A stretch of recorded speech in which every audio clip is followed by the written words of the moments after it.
After years of battling budget deficits and program cuts, California is facing a new dilemma: a surplus of funds. The amount varies depending on who you talk to. Governor Brown says it's $1.2 billion. The legislature's independent financial analyst has a far greater projection, $4.4 billion. On the surface, it sounds like good news, but it's setting off a different kind of hand-wringing. What to do when there's too much money?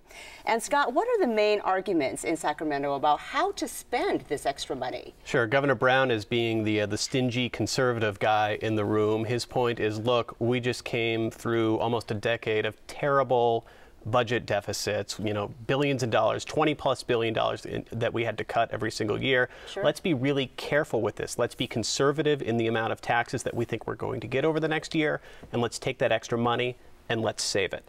And what are the lawmakers saying? They are saying, hey, wait a second, we've cut and we've cut and we've cut. Now we've got a lot of Democratic votes here. Let's restore funding for schools. Let's restore funding for public services. And let's give more money to the courts, who are having to deal with these huge caseloads and are keeping their funding level. So we're about $2 billion apart here, which, again, if you go back over the last few years, that's nothing. But there's still a lot of differences that'll be hashed out over the next few weeks. And so they'll be reconciling, or trying to reconcile, because they need to pass a budget by the 15th, June 15th. Does Governor Brown have the upper hand in this? I mean, he's doing phenomenally well in public opinion polls. He's now often referred to as the only adult in the room when there are big problems to fix. Quite an image turnaround for him. Does he have the upper hand? I think that's a good way to put it. You're right. He's enjoying this moment of the sun. It seems like every other week a big national magazine is writing this glowing profile of him. The Atlantic just had one on him, a very long, glowing profile. More importantly for Governor Brown is that poll after poll shows the public backs him on this idea to direct more money to poor school districts, to be conservative. But, Governor Brown sets the agenda. He doesn't get a budget if the legislators don't vote for it. So he still needs to play nice, and he still needs to give just as much as he takes in these upcoming negotiations. The question is, yesterday I saw him at a new center that opened up, a very environmentally friendly center. And this was the old Jerry Brown talking about the environment and how this is really big, and we have to really do something about this. And doing something about this is big money, to say the least. Is he talking out of both sides of his mouth here, or is he just talking to the audiences? What I'm really asking is, he is acting very much like a conservative Republican governor, but when you hear him talk, you certainly don't get that impression on other issues. That's right. I think that even though Governor Brown has been out there on environmental issues, on those big spending issues like high-speed rail, when it comes to the nuts and bolts of the budget, even during his first term in the 70s, he was pretty conservative. Environmentalism is actually a tricky issue for him right now, because Brown has been talking about global warming the last few weeks, but at the same time, he's really angered a lot of environmentalists by wanting to borrow all of the revenue from our cap-and-trade auctions and use that in the general fund. They're saying, wait a second, this was supposed to go toward green energy projects, toward insulation in homes. We were supposed to drive this money to poorer cities, and now you want to borrow it and put it back into the budget. We don't like that. So, Scott, what does this mean for the average person? Are schools going to improve? Are roads going to improve? What does this surplus mean? Well, I think the one thing that Democrats would want to tell you is that even though they have 2/3 in both houses, your taxes are not going to go up this year. That's something that they've pushed back on a lot of rank-and-file members who said, hey, wait a second, let's try and get a new cigarette tax. Let's put a tax on soda. Let's put these measures through because we have the 2/3 that you need in both the Assembly and the Senate. But Governor Brown and leaders in the Senate and the Assembly have said, we're not going to do that this year. In terms of schools, that's kind of the big fight over the next few weeks, because Governor Brown wants to basically keep things level but tweak the funding formula for schools so that poor school districts get more money. This is a very local issue for every politician. So the politicians representing suburban districts, more high-income districts, are saying, we don't like this idea too much, and they want to see an across-the-board spending for all basic education after several years of cuts after cuts. Good polls and big surpluses sound like things that get you reelected. Is this guy going to run again, do you think? That's true.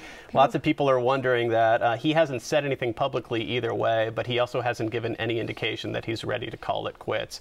Jerry Brown has been a politician for longer than a lot of the staffers in Sacramento have been alive, and he's doing well in the polls. He's riding this image right now of being the guy who fixed California, for now at least, so all signs pointing to another run. Well, he's 75 years old now, so if he runs again, he'll be 80 by the time he finishes his next term, and that's quite a ride for someone who's really come from a political dynasty. I mean, his father, Pat Brown, was a governor. That's right. And when people bring up the age, the first thing he tells them is his last time running 3 miles that morning, or he wants to tell them how many push-ups he did. So yeah. He's very quick to point out he's a very healthy 75-year-old and he's in good shape. But you're right, this is a career that spanned decades. And you talked about that Atlantic article. I think one of the interesting points was this is a guy who's gotten a chance to relive his 30s after decades of extra experience, and that's something that a lot of people would love to do, to get a second crack at things, and he seems to be taking advantage of it and focusing on those nitty-gritty government issues that he didn't really pay attention to as much the first time around. Well, he's certainly enjoying his moment in the sun, but I also want to point out that busy week in the legislature this week. Lots of bills came up. They had to hit a June 1st deadline to stay alive and try to pass. Tell me some of the top ones real quickly. Sure, hundreds and hundreds of bills passing. The Assembly passed a measure increasing the minimum wage. The Senate passed a dozen measures tightening gun control. It's already the toughest state in the country for gun control, but they passed more bills. These will be sorted out over the summer and fall. We'll see which one of them become final pieces of law. I think the biggest thing to point out that didn't pass was a statewide ban on plastic bags. Huh. Okay, well, it's come up before, and it seems to die every time. Works well on the local level, hasn't gotten through on the state level yet. All right. Thank you, Scott. Well, it's been another tough week for Caltrans officials overseeing the construction of the new Bay Bridge. They faced a barrage of questions about snapped rods, corroded tendons, faulty welds, and yet more broken bolts, this time on the span's bike path. The grilling came during a meeting of Bay Area Toll Authority commissioners. And not only that, Governor Brown has ordered a system-wide review of Caltrans. Now, Tom, why has the decision about whether the bridge will open by Labor Day been delayed yet again? Well, they want to basically do some more testing. They say that all of the bolts they've tested, which were not this defective batch that were made in 2008, but everything else that they've tested so far has come out clean. They're doing exactly what they were designed to do. They're doing exactly what they were expected to do, which means that they hope to be able to leave those bolts in the bridge, and that will get them a long way to opening by Labor Day. The other thing that they've got to do, and this is a much more difficult proposition, they have to build these enormous saddles. And these aren't just little saddles that fit over where the broken bolts were supposed to hold this down. This literally wraps the entire pier on 2 different locations. That is a big job under any circumstances, and they have to get this done in weeks. The testing won't be done until the end of June, so they say that by July 10th they will know to a fare thee well whether or not it will be open on Labor Day, which is what they're aiming for. The reason is very simple. They don't want to get past Labor Day for bad weather. They don't want to get past Labor Day because the bridge starts getting used much more as kids are back in school, and you know, we go about the business of business. And then finally, if it opens much later than that, then they're going to start getting into the holiday shopping season, which the merchants aren't going to like. So they are under extreme pressure to do this. On the other hand, in talking to just regular folks in Alameda one day, I asked 4 people just randomly, what do you think they ought to do? Every one of them said, fix it first, then open it. Even if it means a multi-month delay if they don't open by Labor Day, for all the reasons that you just mentioned. Right. And the thing that's concerning to everybody, and of course we should have been concerned about it for the last 24 years, is that the columns that sit in the bay on the current bridge go down about 30 feet. The new bridge, they go down 300 feet. In a major earthquake, and remember the damage that was done by an earthquake that was epicentered 75 miles away, if the Hayward fault goes off, or if the San Andreas fault goes off close by, that bridge that we currently go on is going to be severely damaged, if not rendered inoperable. So there's a real incentive to get this bridge up and running as soon as possible. You talk about the things that happen if this doesn't get done by Labor Day, but my question is, this is something that's taken more than a decade to do. Why not just wait those few extra months and get this all taken care of? Well, I think part of it is the real concern about the safety of the public. The other thing is this is embarrassing. Let's face it. This thing was going to be the showpiece of showpieces. This was supposed to be the most seismically advanced bridge on the face of the earth for a long time to come. and it's turning out to be not quite that. So like Barry Bonds' home run ball, this is likely to have a question mark or an asterisk on it, and that's going to be a problem for Caltrans. Which is why recently the governor has asked for a top-to-bottom review of a group called the State Smart Transportation Initiative. Now, this is a group of 19... Well, it's not a review of no. It's not a review of that group. That group will conduct the review. Yeah, it'll be a review of Caltrans. And this will take 7 months, and long after, you know, considerations about bridges are over. And the idea is to see, is there a better way to run Caltrans top to bottom? Are there best practices in other of the 19 states that are involved in this that can be brought to Caltrans? So it's kind of a punitive thing for Caltrans. But the reality is the way this bridge thing has been handled literally in the last 2 months, all of this stuff really came up in the last 2 months, has not been its most shining moment at Caltrans. And I think, frankly, the governor's a little embarrassed. And I know that people at Caltrans and at the MTC and at the California Transportation Commission, which oversees this, are embarrassed too. Sure, it's causing a crisis, if you will, in public confidence. But I wanted to ask you also about that investigation that you just mentioned, ordered by Governor Brown. His administration says that it was not sparked by the recent safety concerns. Do you really buy that? No, of course I don't buy it. And the reason I say that is that he's been governor a long time. And the issues with Caltrans have been around for a long time. The reality of the situation, and you know, and let's face it, Governor Brown is not exactly guilt-free in this thing. He was one of the guys for him too. that, as mayor of Oakland, helped delay this project because they wanted a tower, and Schwarzenegger, governor, then wanted to have a causeway, but Willie Brown and Jerry Brown said, you know, a statement would be better to make, and all of that stuff. And now what you have is something that, you know, 12, 15 years ago could have cost $1 billion, now going to cost $6.4 billion. And the question is, can we fix it in time before something does take that other bridge out, which is a real possibility. So who is really responsible for these faulty bolts? Is it Caltrans? Is it the company? Who does it go back to? Well, Caltrans made a specification for certain kinds of bolts, and there was some indication that you shouldn't use these bolts done this way in this application. But the engineers got together and said, we really do need to do this because this is an salt air environment and there's a lot of fog and there's going to be a lot of chance for corrosion, and really strong steel is really susceptible to corrosion. So in one sense it may have been a Caltrans, but then in the other sense, this company out of Ohio, Dyson, which has made bolts for the original Bay Bridge, they recently said, well, you know, we just built what they ordered. Well, you guys are experts. You build bolts for nuclear power plants, and you're going to suddenly say, well, it's their fault, everything's their fault. It's nonsense. All three of them are responsible. The contractor, the bolt people who made the bolts, and certainly Caltrans because of its specifications. In the end of the day, the public's are going to pay some of this, but not necessarily all of it. Tom, before we leave this topic, I'm curious, does the upcoming America's Cup race have any bearing on the Bay Bridge, the new Bay Bridge? I think the speeding up of how it was actually built, they were going to open it one bridge at a time, one pathway at a time. Those changes were made primarily so that you would have this showpiece done and ready for the America's Cup, just secondarily to the safety issue, but certainly an important consideration was making sure that the Bay Bridge would be done for the America's Cup. But turning the way the America's Cup's turning out, that may not be such a big deal anymore. Yeah, well, you know, and speaking of America's Cup, more troubled waters could be ahead for the race. The San Francisco Police Department will soon release the results of its investigation into the death of a sailor. The Olympic gold medalist died during a training run when the Swedish Artemis Racing boat capsized earlier this month. And since then, America's Cup officials have submitted 37 new safety recommendations to the Coast Guard as part of its application to hold the regatta. No word yet from the Coast Guard on whether that race can proceed. Now, Julian, I know you've been following the race very closely. In fact, you just recently published a book about it.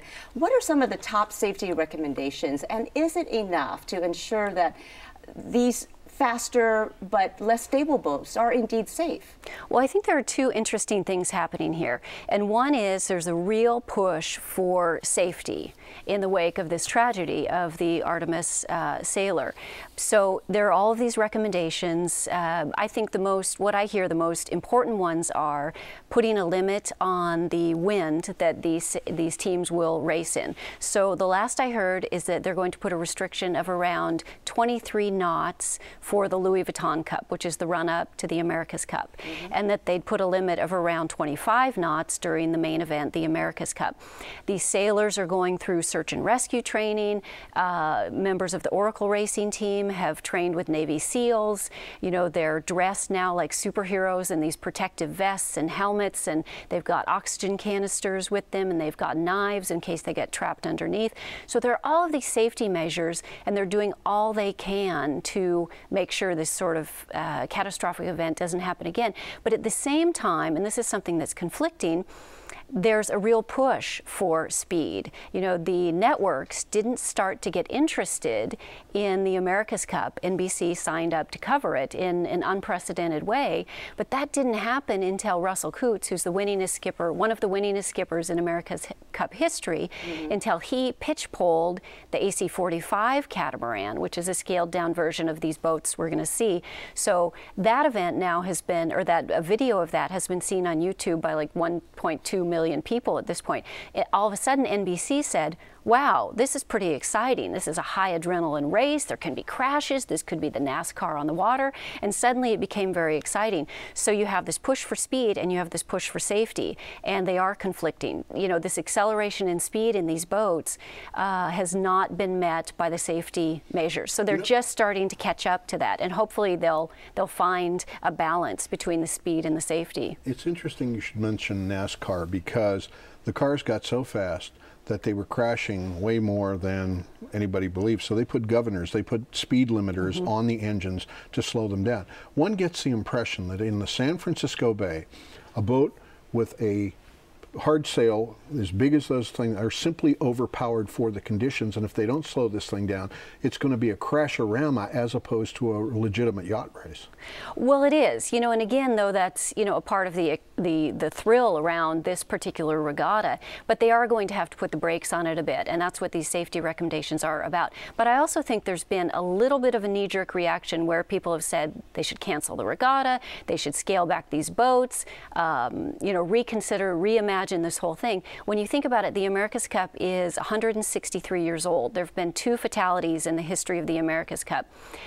You know, last year, I think in San Francisco alone, there were 17 pedestrian fatalities. So you have to have a little bit of perspective here. It is dangerous. It's a high-risk sport. But when you get to competing at this level, you know, it really is all about who gets to the finish line the fastest. So there's risk inherent in sailing, and especially at this level. But given the recent death, are any teams backing out of the race? 4 teams are slated to race. Right. Any dropping It's out? possible. It's possible that the Artemis team could, but I don't think that's going to happen. I think they're all proceeding. I mean, think about it. They've spent years planning, designing, preparing, training, you know, all of these dreams on the line for the sailors and the engineers and the builders, and they're now 5 weeks away. So the last I heard is that everyone is proceeding. The big missing component that people are waiting for with great anxiety is this police report and what that is going to show. And how long will the actual races last for? There's been so much build-up. There's been so much conversation about this. How much racing are we actually going to get? It's going to be a summer of racing and all the way through fall. The Louis Vuitton Cup starts July 5th and goes till the end of August, and then the America's Cup, the main event, starts on September 7th. And you're going to be able to see it from the shoreline, which will be something entirely new. And speaking of the shoreline and the waterfront, there's a series of concerts in connection with this, and actually some of them start tonight, and they will go on for several months. Julian, thank you. Julian Guthrie's book is The Billionaire and the Mechanic, How Larry Ellison and a Car Mechanic Teamed Up to Win Sailing's Greatest Race, the America's Cup.